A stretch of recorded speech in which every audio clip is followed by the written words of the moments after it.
ફૂગો હોય ને, ફૂગો આપણે બર્થડે ને ફુગાવો આપણે હવા ભરીને રાખતા હોય. ફુગામાં હવા લાંબી રહીએ નહીં, ટાઈમ કર્યું હોય.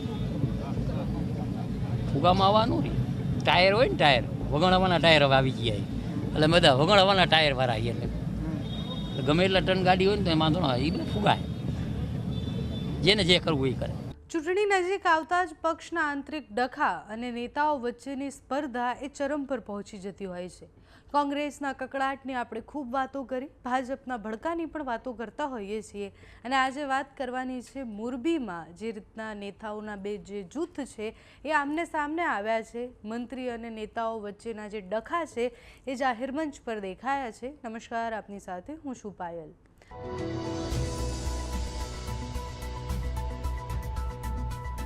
મંત્રી કાંતિ અમૃતિયા કેન્સરના ગંભીર ઓપરેશન બાદ સ્વસ્થ થઈને ફરીથી એક્ટિવ થયા. એના પછી ગઈકાલે એમનો એક અભિવાદનનો એક કાર્યક્રમ રાખવામાં આવ્યો હતો. એટલે બધા જ નેતાઓ ત્યાં મોરબીની આસપાસના હાજર હતા. જ્યારે બધા જ નેતાઓ હાજર હતા ત્યારે કાર્યક્રમમાં પૂર્વ સાંસદ મોહન કુંડાળિયા હાજર ન હતા. કાર્યક્રમમાં પૂર્વ સાંસદ સિવાય જિલ્લાના પ્રમુખ જયંતિભાઈ રાજકોટિયા હાજર ન હતા. બીજા અનેક નેતાઓ, દિગ્ગજ નેતાઓ એવા હતા કે જે કાર્યક્રમમાં હાજર ન હતા. અને બધાને સંભળાવતા કાંતિભાઈએ ભાષણ દરમિયાન એવું કહ્યું કે જે ફુગ્ગા હોય છે એ ફુગ્ગા લાંબો ટાઈમ ટકી શકે એમ નથી. એટલે રાજનીતિમાં પણ કંઈક એવું હોય છે. આ પ્રકારના ઉદાહરણ કાંતિભાઈ અમૃતિયાએ આપ્યા. સાથે જ જાહેર મંચ પરથી વિરોધીઓને ઘણી બધી ચેતવણી પણ આપી છે. તો પહેલાં કાંતિભાઈને સાંભળીએ, પછી ત્યાંની રાજનીતિ પર વાત કરીએ. ફૂગો હોય ને, ફૂગો આપણે બર્થડે ને ફુગાવો આપણે હવા ભરીને રાખતા હોય. ફુગામાં હવા લાંબી રહીએ નહીં, ટાઈમ કર્યું હોય. ફુગામાં હવા ન રહી. ટાયર હોય ને, ટાયર વગણવાના ટાયર હવે આવી ગયા, એટલે બધા વગણવાના ટાયર વાળા એટલે ગમે એટલા ટન ગાડી હોય ને તો એમાં તો એ બધું ફુગાય. જેને જે કરવું એ કરે. કાનાભાઈ, એની ટીમ, વેપારીની ટીમ છે, કાર્યકર્તાની ટીમ છે. તમે પણ નજરે જોયું, આજે જોયું નજરે ઉપર તપ હોય માણસની. પડખે બેવું હોય ને તો એમ કહે કે અડીયા છે તો ક્યાંક, અને અડી છે વારે ન લાગે. ભાઈ 97માં અડી ગયા હતા રાજ્યના મુખ્યમંત્રીને, તો આમાં તો બીજું શું હવે. આ કાર્યક્રમ દરમિયાન વાંકાનેરના ધારાસભ્ય જીતુ સોમાણીએ પણ કાંતિભાઈનો સાથ આપતા એવું કહ્યું કે મરદ પાછળ ઊભા રહેવાનું હોય. અને જે રીતના એ બોલી રહ્યા હતા એ પણ વિરોધીઓને ચેતવણી આપી રહ્યા હતા કે કાંતિભાઈ સાથે જે નથી એને રાજનીતિમાં ટકવું ખૂબ અઘરું છે. તો જીતુભાઈએ શું કહ્યું એ પણ એકવાર સાંભળો. આજે જે પ્રજાએ કાંતિભાઈનું સન્માન કર્યું છે એ મોરબીની પ્રજાને મિત્રો મારા સલામ છે કે કાંતિભાઈ પ્રત્યે આપને પ્રેમ, આશીર્વાદ એ દર્શાવ્યા છે. એ પ્રેમ અને આશીર્વાદ કાંતિભાઈ નહીં ભૂલે.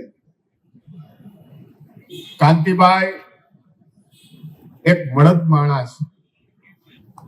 ઓલી કહેવત છે ને, મળદની મૈયતમાં જવાય ભાઈ, હિજડાની જાનમાં ન જવાય ભાઈ. મોરબીની રાજનીતિમાં એમ પણ જે જૂથની આપણે વાત કરીએ છીએ એ દર વખતે અલગ અલગ જૂથ બની જતા હોય છે. કાંતિ અમૃતિયા સાથેનું જૂથ અલગ અને બીજા લોકોનું જૂથ અલગ. અને કાંતિ અમૃતિયા જે વિરોધીઓને કહી રહ્યા હતા, એટલે હવે સ્થાનિક સ્વરાજની ચૂંટણી નજીક આવે છે એ જ્યારે મીડિયા સમક્ષ બાઇટ આપી રહ્યા હતા ત્યારે કાંતિભાઈ જેમ કહેતા હતા કે જે લોકો જે છે લાંબો સમય ટકવાવાળા રેસના ઘોડા જે હોય છે એ અલગ હોય છે અને ફુગ્ગા જેવા લોકો અલગ હોય છે. પણ એ બધાને આગળ જતાં સમજ આવશે કે કોણ લાંબી ગેમમાં ટકી શકે છે. સાથે જ બીજા અલગ અલગ વિષયો પર પણ એમણે વાત કરી પોતાની મીડિયા પ્રતિક્રિયામાં. એ પણ ખૂબ સાંકેતિક હતું. તો હવે અત્યારે તો મોરબીમાં બે જૂથના ડખા, બે નેતાઓના જૂથના ડખા ચાલી રહ્યા છે. આમાંથી હવે સ્થાનિક સ્વરાજની ચૂંટણી પર એની કેવી અસર પડે છે, સાથે જ વિધાનસભાની ચૂંટણી પર કેવી અસર પડે છે એ જોવાનું રહ્યું. બાકી તો ભારતીય જનતા પાર્ટી માટે એવું કહેવાય છે કે ભારતીય જનતા પાર્ટીમાં લાંબા સમય કોઈ ડખા ચાલતા નથી.